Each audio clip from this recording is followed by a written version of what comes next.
반갑습니다. 샬롬. 오늘도 이렇게 영상으로 예배하게 됐습니다. 코로나 확진자가 많이 나온 관계로 이렇게 영상으로 오늘 예배를 하는데, 오늘도 퀴즈가 두 문제 나갑니다. 정답을 담임 선생님께 문자로 보내주시면 소정의 상품을 드립니다. 오늘 말씀의 제목은 이삭. 이삭 다 아시죠? 아브라함의 아들 이삭.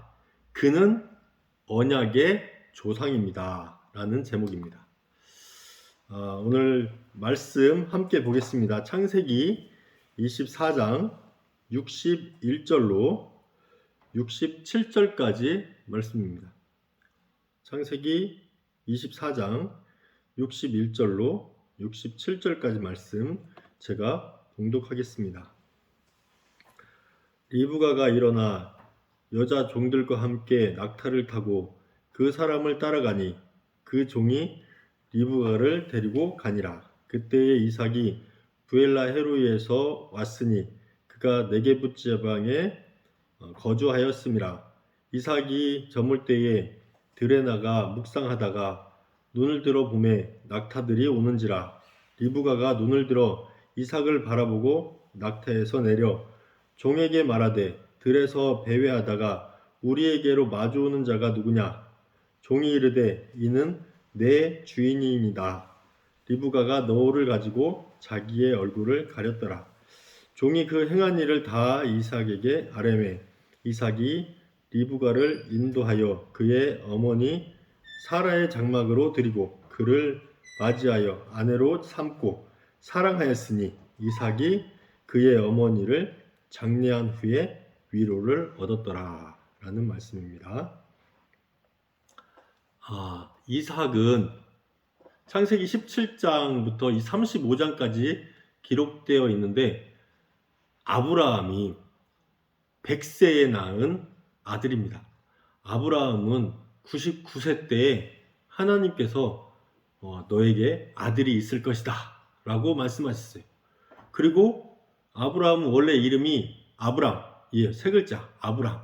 근데 이름을 바꿔주셨죠. 아브라함으로. 아브라함은 존귀한 아버지란 뜻이고 아브라함은 열국의 아버지란 뜻입니다. 그 아내 사레의 이름도 바꿔주셨는데 원래는 사레였죠. 근데 사레의 뜻은 왕비. 사라로 이름이 바뀌어졌는데 사라의 뜻은 열국의 어머니라는 뜻입니다. 100세가 되던 때에 사라를 통해서 아들을 낳았습니다. 근데 하나님께서 아브라함에게 너에게 아들이 있을 것이다 라고 말씀하실 때 아브라함이 웃었어요.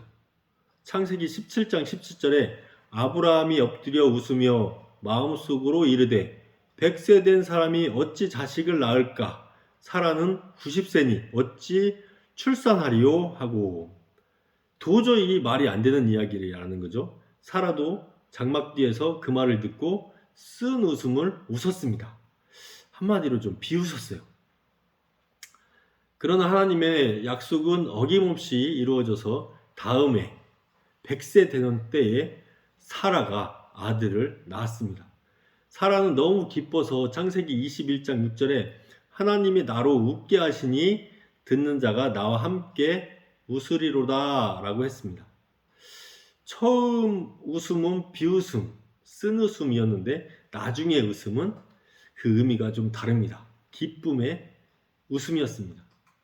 이렇게 탄생한 첫 아들의 이름을 이삭이라고 지었습니다. 그 이름의 뜻이 이삭, 웃음이라는 뜻인데 매우 기쁜 뜻이 있습니다. 여기서 첫 번째 퀴즈입니다. 금방 제가 답을 이야기했습니다. 아브라함의 아들 이삭의 이름의 뜻은 무엇일까요? 가 첫 번째 퀴즈입니다. 정답은 담임 선생님께 문자로 보내주시면 소정의 상품을 드립니다. 두 번째 퀴즈가 나가면 제일 마지막에 퀴즈를 내드릴 건데 그것까지 같이 해서 1번 답, 2번 답 이렇게 보내주시면 되겠습니다.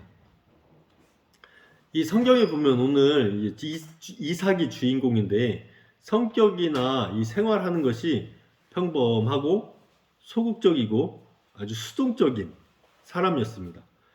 이삭이 겪은 일들이 참 특이해요. 오늘 그 이삭의 주요 사건을 살펴보면서 이 구약성경에서 말하는 이 말씀, 이삭에게 있었던 이 사건들, 무엇을 이야기하는지, 이 사건들이 무엇을 이야기하는지 함께 살펴보겠습니다.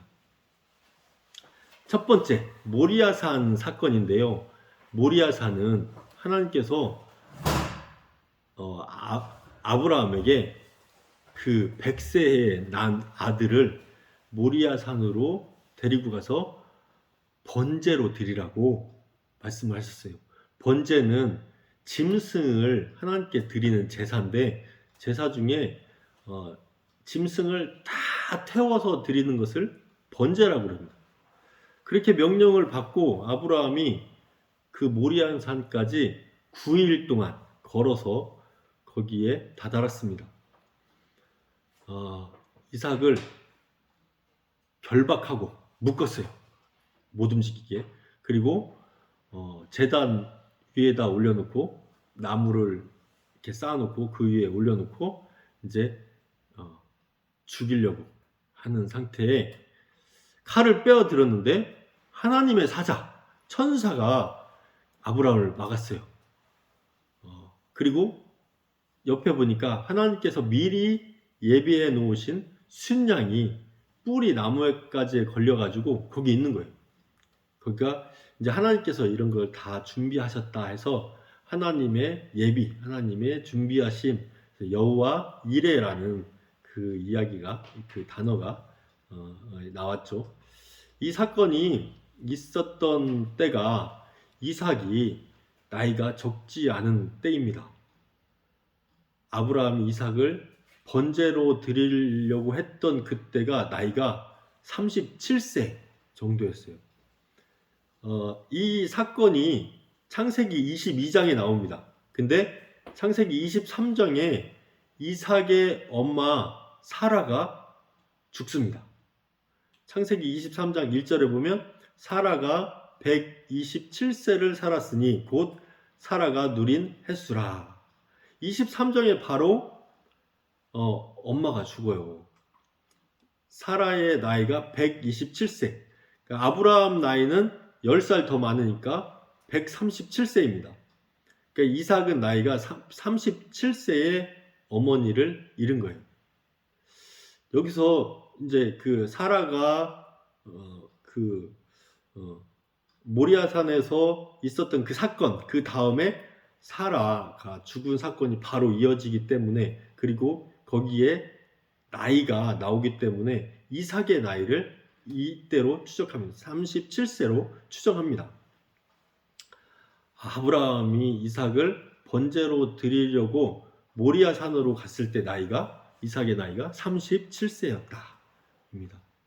아브라함이 사라를 헤브론 막벨라 밭굴에 장사하고 어머니를 잃은 슬픔에 잠겨있는 이삭에게 아내를 구해줍니다. 창세기 24장에 보면 아브라함이 아주 늙었습니다. 그랬더니 늙은 종을 불러서 이삭의 아내를 가나안 족속에서 구하지 말고 자기의 고향, 자기 족속이 있는 그 동네에 가서 아내를 구해오라고 명령을 합니다. 늙은 종은 성경에 보면 아브라함과 오랫동안 함께 살았던 엘리에셀이라는 종이 있어요. 그러니까 아마 그 늙은 종은 엘리에셀이라고 보고 있습니다. 아브라함의 고향 메소포타미아에 가서 나홀 성에 도착하여서 이 엘리에셀이 어떻게 하면 순조롭게 이삭의 아내를 구할 수 있을까 하여서 하나님께 이렇게 기도를 했어요.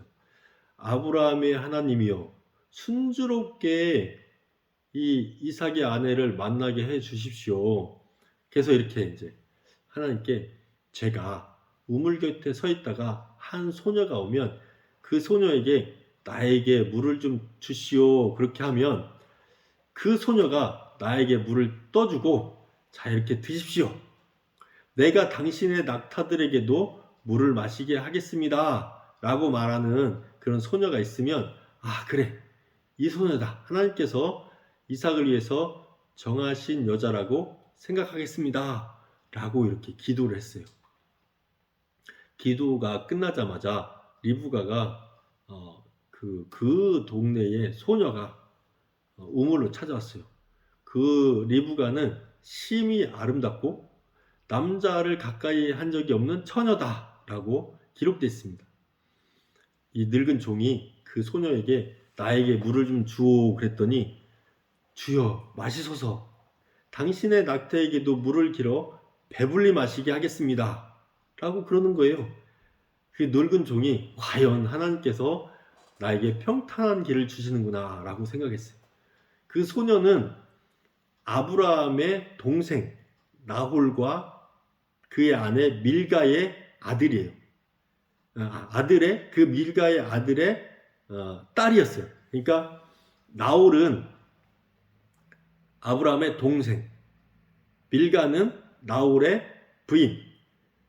둘이 이제 아들을 낳았는데 아들이 많아요. 그 중에 부두엘이라는 아들이 있었고 그의 딸이었어요. 아브라함의 동생이 나홀이니까 이제 그 이삭에게는 작은 아버지가 되고 사촌 아들이니까 사촌 그 딸이니까 오촌이 돼요. 오촌. 이삭하고는 그렇습니다. 그리하여 늙은 종은 메소포타미아의 나홀의 성에 가서 아브라함의 동생이자 나홀의 아들 부두엘의 딸 리브가를 만나서 그녀를 데려다가 이삭의 아내로 삼았습니다. 좀 복잡한데요. 그래도 이해는 되시죠? 사라가 죽은 지 약 3년 후 정도 지난 후에요. 이삭은 아내를 맞이합니다. 그래서 창세기 25장 20절에 보면 이삭은 40세에 리브가를 맞이하여 아내를 삼았으니 이삭이 아내를 맞이하드린 후 마음에 위로를 얻었습니다. 창세기 24장 67절에 보면 이삭이 리브가를 인도하여 그의 어머니 사라의 장막으로 드리고 그를 맞이하여 아내로 삼고 사랑하였으니 이삭이 그의 어머니를 장례한 후에 위로를 얻었더라 라고 기록되고 있습니다. 여기서 우리가 생각해야 될 것이 있는데요. 이 기록을 읽어볼 때 좀 마음에 석연치 않는 부분이 있습니다. 아브라함의 나이가 137세인데 이렇게 노인. 근데 37세 먹은 청년 이삭을 잡으려고 할 때, 죽이려고 할 때 아무런 반항도 하지 않고 저항도 하지 않았어요. 그래서 번제로 그냥 정말 죽을 뻔했어요. 이삭은 조금 모자란 사람일 수도 있지 않을까 그런 생각을 합니다. 사라가 90세에 아들을 낳았잖아요. 요즘에도 보면 산부인과 가면 40세가 넘으면 노산이라고 그럽니다. 그래서 관리를 좀 심하게 해요. 자녀는 빨리 낳는 게 좋습니다. 아브라함이 늙은 종에게 자기 고향, 자기 족속에 가서 그 아내를 구해오라고 명령합니다. 이삭은 40세가 될 때까지 노총각이었어요. 그 나이 먹도록 스스로 연애도 못했던 것 같습니다. 아브라함이 가나안 땅 주변에서 여자를 구하지 말고 자신의 고향, 그 족속에게 가서 신부를 데려오라고 합니다. 그런데 이삭은 데리고 가지 말라고 그래요. 뭔가 자신이 없는 듯한 이삭의 모습이 그려집니다. 이삭은 아버지 아브라함이 늙은 종에게 자기 아내를 데려오라고 할 때, 근데 갈 때도 어떤 주문도 하지 않고 왔을 때도 다녀와서도 그 신부에 대해서 불평을 하거나 불만을 하거나 혹은 칭찬도 하지 않았어요. 아무 말도 하지 않습니다. 갈 때 예를 들어서 종이 갈 때 나는 그 여자가 어땠으면 좋겠다. 이쁜 여자면 좋겠다. 이쁜 여자를 데려와라. 이렇게 부탁을 한다든지 지혜로웠으면 좋겠다. 이런 이야기를 할 수 있잖아요. 근데 그런 이야기를 전혀 하지 않았고 다녀왔을 때도 어떠한 불평도 하지 않고 그냥 쳐다봅니다. 창세기 24장 63절에 이삭이 해가 저물 때에 들에 나아가 묵상하다가 눈을 들어보매 약대들이 오더라.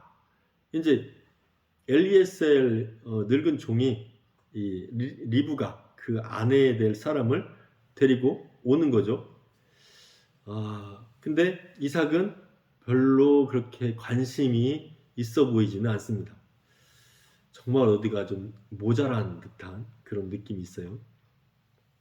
그리고 창세기 25장 21절에서 26절을 보면 리브가가 결혼한 후에 20년간 아이를 하나도 낳지 못해요.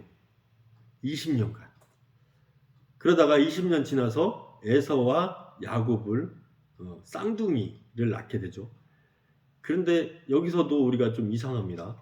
아버지 아브라함은 본처 사라가 있는데도 아들을 낳아보겠다고 그 첩을 들여요. 하가를 들여서 이스마엘을 낳습니다. 사라가 죽은 후에도 그두라라는 후처를 두었어요. 그리고 자녀들도 많이 낳습니다. 나이가 많았는데도 자녀를 많이 낳았어요. 근데 이삭은 결혼한 후에 20년 동안 아들도 낳지 않고 그리고 아내도 없었고 아내나 다른 첩들도 두지 않았어요.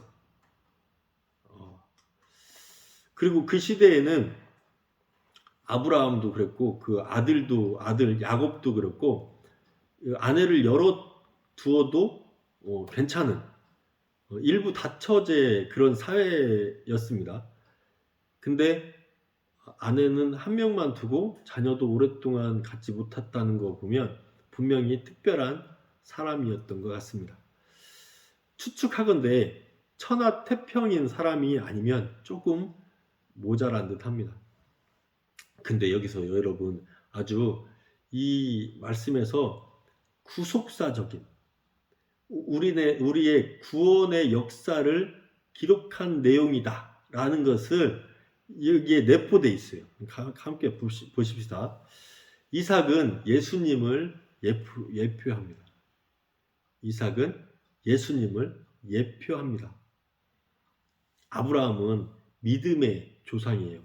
창세기 12장부터 하나님께서 하나님 나라를 이루시는데 2절에 보면 내가 너로 큰 민족을 이루고 내게 복을 주어 내 이름을 창대하게 하리니 너는 복이 될지라. 아브라함을 불러서 하나님의 나라를 이루십니다. 100세에 첫 아들을 주셔요. 아내는 90세입니다. 사람이 생각할 때는 절대로 불가능한 아들을 받았어요. 그런데 하나님께서 이 맏아들 아브라함에게 맏아들 독생자를 죽이라고 말씀하셔요. 그 아들을 제물로 번제로 드리라고 하십니다. 아버지가 그 아브라함이 이삭을 딱 죽이려고 했어요. 근데 아브라함 마음에서는 이미 이삭을 마음속에서는 죽인 거예요. 죽이려고 마음 먹었어요. 마음에서는 죽였어요. 근데 하나님의 사자가 하나님의 사자가 아브라함을 막았고 그래서 아들이 살았습니다. 믿음의 조상 이스라엘의 조상 아브라함의 아들 독생자를 죽이시고 부활시키신 사건. 이것은 이후에 하나님께서 이 땅에 보내셔서 하나님 나라를 선포하시고 십자가에서 죽이시고 다시 부활시키실 그 예수님을 예표하는 거예요. 하나님 우편에 앉아 계실 그 예수님을 예표합니다. 또 또 한 가지, 이삭은 아주 소극적이고 수동적인 사람이었어요. 이삭이 아내를 맡게 됩니다. 이삭은 신랑이고 리브가 아내는 신부. 그래서 이제 신랑과 신부의 관계는 신랑은 예수님을 표현하는 거고 신부는 교회를 나타내요. 에베소서 5장 32절로부터 33절에 보면 거기에는 부부에 대해서 이렇게 쭉 기록되어 있는데 이 결론 부분입니다. 이 비밀이 크도다. 나는 그리스도와 교회에 대하여 말하노라. 그러나 너희도 각각 자기의 아내 사랑하기를 자신같이 하고 아내도 자기 남편을 존경하라. 이렇게 기록되어 있습니다. 이삭이 아내를 맞이하는 것은 예수님이 교회를 어떻게 보고 계신 것을 말하는 것인데 부부의 깊은 관계를 의미하고 있습니다. 예수님께서 죽으시고 사흘 만에 부활하셔서 하나님 우편에 앉아 계십니다. 예수님께서 이제 신부를 맞이하는데 신부는 바로 교회라고 말씀드렸죠. 교회는 아까 그 엘리에셀이라고 하는 늙은 교회는 종이 만들어갑니다. 교회는 신부는 종이 데려오는 거예요. 그래서 교회는 종이 만들어가는데 이 종은 여기 중요합니다. 구원받은 모든 사람이 하나님의 종이에요. 그 종이 만들어갔는데 그 종이 그 신부 교회를 그 신부에게 예수님을 소개하는 거예요. 그것을 두 글자로 전도라고 합니다. 이삭이 제물이 되어서 하나님께 바쳐진 사건은 예수님의 십자가와 부활 사건을 예표하고 이삭이 아내를 맞이하는 것은 교회와 예수님의 깊은 관계를 의미하는 것입니다. 그러니까 예수 그리스도의 십자가 그리고 부활 그로 말미암아 구원받은 사람들 그 사람들은 예수님은 신랑이시고 구원받은 교회는 신부예요. 그런 부부 같은 깊은 관계 한 식구 한 가족으로 초대받아서 이제 하나님의 천국 잔치에서 영원히 부부로 영원히 함께 사는 그런 사람들을 보여주고 있습니다. 오늘 말씀은 이삭은 하나님의 예수님의 십자가 부활 그리고 깊은 부부 관계를 예표한다. 그렇게 결론을 짓고 두 번째 퀴즈입니다. 두 번째 퀴즈. 이삭을 제물로 바친 사건은 예수님의 십자가 부활 사건을 예표한다고 했습니다. 그리고 이삭이 아내를 맞이하는 것은 무엇과 누구의 깊은 관계를 의미합니까? 라는 게 두 번째 퀴즈입니다. 무엇과 누구? 좀 전에 말씀드렸죠. 두 번째 퀴즈 선생님들께 톡으로 보내주시면 소정의 상품을 드립니다. 여러분 자주 못 보고 이렇게 영상으로 예배하지만 늘 하나님과 동행하며 하나님께 기도하며 하나님 나라에 좀 더 가까이 가는 우리 모든 성도님들, 선생님들, 우리 형제 자매들이 다 되기를 바랍니다. 기도하겠습니다.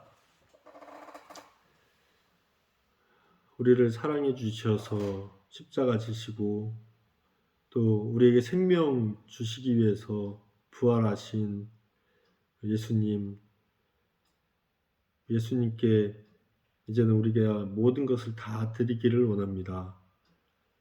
예수님께서 신랑 되시고 신부가 된 우리들은 주님께 더 가까이 가며 주님과 뗄래야 뗄 수 없는 관계로, 부부의 관계로 아주 깊은 것까지 다 공유하는 그런 사이가 되기를 원합니다. 주님, 우리를 받아주시고 우리를 인도하여 주시고 우리에게 주님의 사랑을 더하여 주옵소서. 또한 우리도 오직 주님만, 오직 예수님만, 오직 하나님 나라만 바라보며 살아가기를 간절히 원합니다. 우리를 붙잡아 주시고 우리 모두에게 성령 충만함으로 주님을 알고 주님 따를 수 있도록 인도하여 주옵소서. 예수님 이름으로 기도드립니다. 아멘. 다음에 다시 만나겠습니다. 샬롬.